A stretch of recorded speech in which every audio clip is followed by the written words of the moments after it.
All of the sounds in this video are from my new production stack, Performance Enhancing Sounds 2024, which you can grab the free taster demo down below, and the full version is now available. So Ultra Miami, the biggest festival in the United States, was last weekend. And to think about these festivals, at least Ultra, this is the best time of year to make some new music and get inspired. I'm also sick, but this is the best time to make new stuff because all of the songs that they play here, not all of them, a lot of them are unreleased new stuff. This isn't even out yet. It's similar to if you're under the age of 21 and you consume alcohol, it's a lot more fun, you know, if you're 18 years old and then versus if you're like 30 and you drink. That might not make sense, but either way, KNOCK2 Nostalgics were on the top of my list, and Monday rolled around, I got sick, no problem though. I threw on my phone camera and I made the first song for the second season of Saturday Sessions. 'Cause I hit 'em with a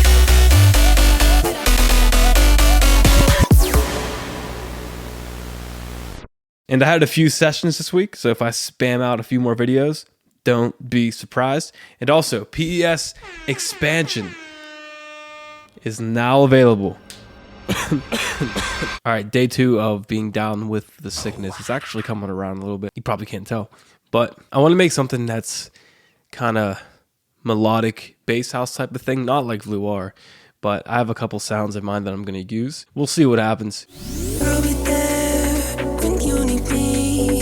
I like the chords in this, like the sounds at least.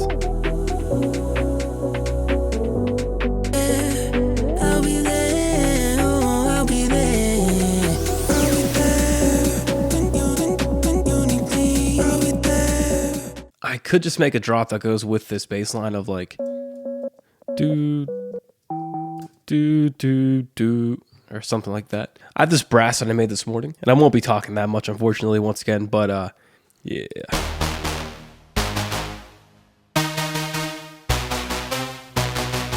I'm gonna try to come up with some type of bass line / melody.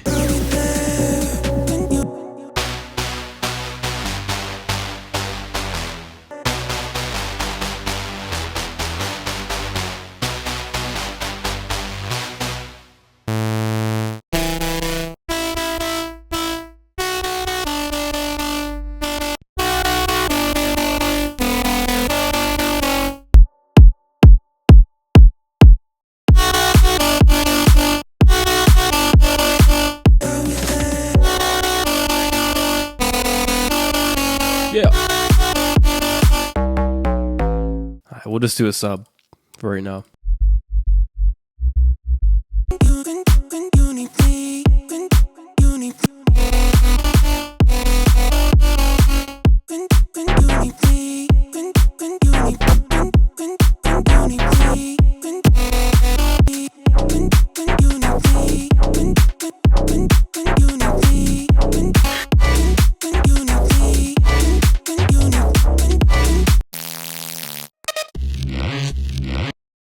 Let's mess with this, shall we?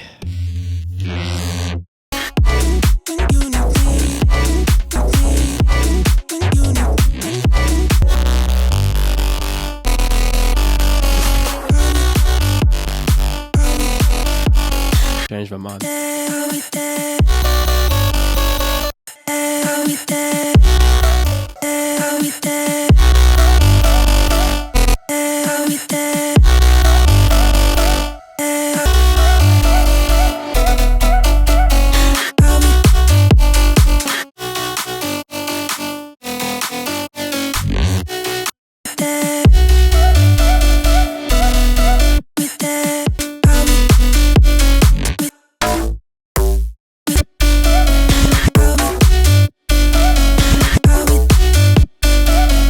What if we changed up the sound in the B part?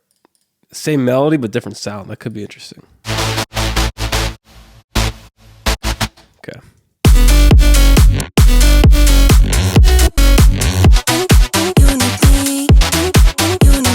Or we just hold the note in. Here, let's just group them.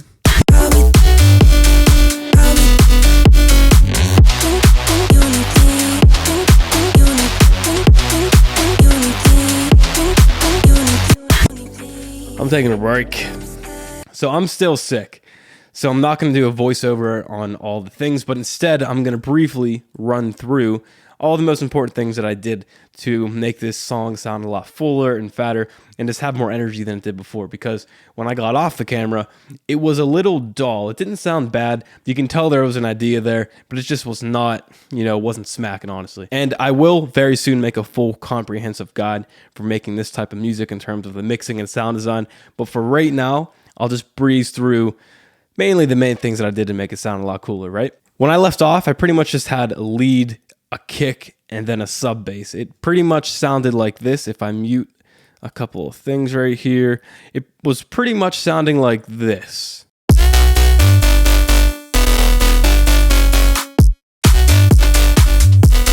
So for that lead, we have the main preset. It may sound a little bit different when you use it because I was tweaking the wavetable and just messing with some of the distortion, things like that. But either way, this is the main sound. And then we have another one, which is an octave up. And I just have oscillator be an octave up, right? So when I listen to Dash Star from KNOCK2, there's a lot of high frequency information that's coming from an oscillator, which sounds like it's an octave. So, you can get high frequencies from white noise and things like that. But listen to this one. It's super high, but it blends really well with this one. It's just adding an octave. It's really simple, right? So this sound doesn't have a lot of punch. There's a little bit of an attack on that LFO there, which is controlling the volume. So I wanted to add a little bit of click to it. And the method that I did here was just taking, you could take a percussion sample. It doesn't have to be a bass sample, of course. So this sounds like this.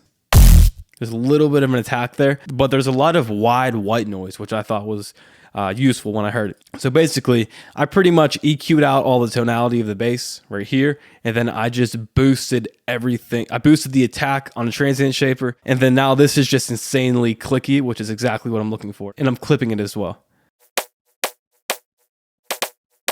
So it's not playing any notes, it's just playing a single note every time. That's all it's playing. So now it's going to give us that click for the sound. There's 1,000 ways you could also do that as well. So that's just what I did for this song. And then even more so on the lead, what I did was I bounced it to audio, which I actually love doing, honestly. I felt like the lead synths, the notes were blending into each other too much. The synths are in mono still, so they're not overlapping. But I felt like once a new note started, the other one was just, it was still playing. It didn't have a lot of tightness to it. So I bounced it to audio and just gave every single note, for the most part, a little fade out. Just a small fade out. So now take a listen to the song. Versus if I just play the bounced one. It sounds a lot tighter and I think it just fits better. You can actually hear a new note is being played, you know what I mean? So I have that sample in Stretch Pro, and then I'm putting the formant down a couple 100 cents. So it's sort of EQing out some of the high end that I put back in. It's not EQing it exactly, but it's kind of acting that way. So the B section, here's what it sounds like. I'm kind of roll with this, I think.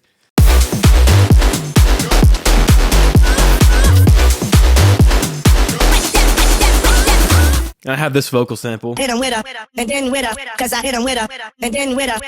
It sort of fits. I'm not really too sure, but I just want to get this one done.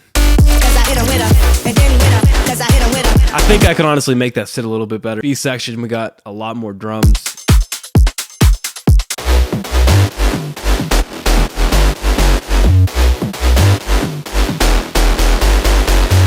If I take all that stuff out, let's see what we got. And then with her, cause I hit him with her. And then with her, cause I hit him with her. And then with her. A lot of vocal samples in here as well, which I am enjoying the process of just ripping vocals from songs from like the 2010s and just putting them into like these modern bass house dance songs. Like that Soulja Boy, this is from Heads Will Roll. This is from like some, I don't even know where this one's from. But it's really fun doing that type of stuff. And there's a really easy way to do it instead of just digging for a lot of, countless hours. So I'll talk about that more in that KNOCK2 video, the comprehensive guide, like I did with Luar. I also had another B part, which this one doesn't fit. cause I hit 'em with a, and then with a, cause I hit 'em with a, and then with a, cause I hit 'em with a, and then with a, and then with a. It's kind of cool, I guess. I'm not really too sure. There's some cool sounds in there. Then I'll throw pitch shifter on the master chain just to see what it sounds like in different keys. It sounds horrible, but you can still tell the tonality of everything, of what it sounds like when it's higher or lower. And listen to it now. I think it sounds better a little bit lower. Cause I hit 'em with a, and then with a, cause I hit 'em with a, and then with a, cause I hit 'em with a, and then with a, and then. Yeah, it sounds like a whole new song, right? So, and I do want to point out one thing is if I mute the tonal, the sub bass, and then the actual lead, everything else underneath of it just makes it sound a lot. I don't want to say fuller because it's just like such a generic word, but it just makes everything sound a lot better, have more energy. Cause I hit 'em with a,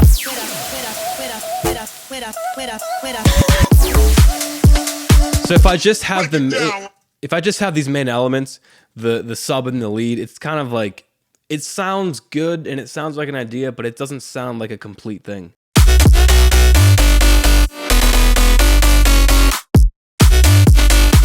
You just add things to make it better. So I can go through so much of this stuff, like little vocal chops that are in the background, but make a big difference.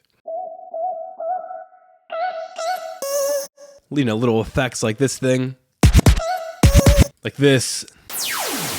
I love doing this now. I do this all the time. Like this laser right here, I called it Dr. Sweep. It sounded like an old Dr. Luke song. I don't know, like Kesha, not too sure. So basically you can just take a note. You can just take a note from this and automate the up and down. Obviously up goes up, down's down. And you can just automate it for what you want. And I think having that control, it gives you that consistency of the effects throughout your song. I don't know, I think it's really cool to do that in a synth, and you can just draw things in, get different effects. This one sounds a little bit different right here. Now you can really hear those in the drop. cause I hit 'em with a.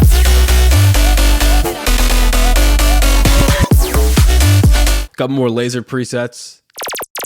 There's a lot of small stuff in this project, so if you want to dive into it, it's in the XP. Well, I don't think everything will load for you because we probably don't have the same plugins, but you can at least see the arrangement of where things are. Also, the same thing was with white noise too. I like just having a white noise synth, so 3x oscillator with some EQ, just so it's not like a full spectrum white noise. And then I'll just put the clips I'll put the clips where I want it and then draw in some white noise. Yeah, I just like having that versatility like that. And I promise there's going to be a more comprehensive video for this type of style coming very soon. So yeah, here's the full playback.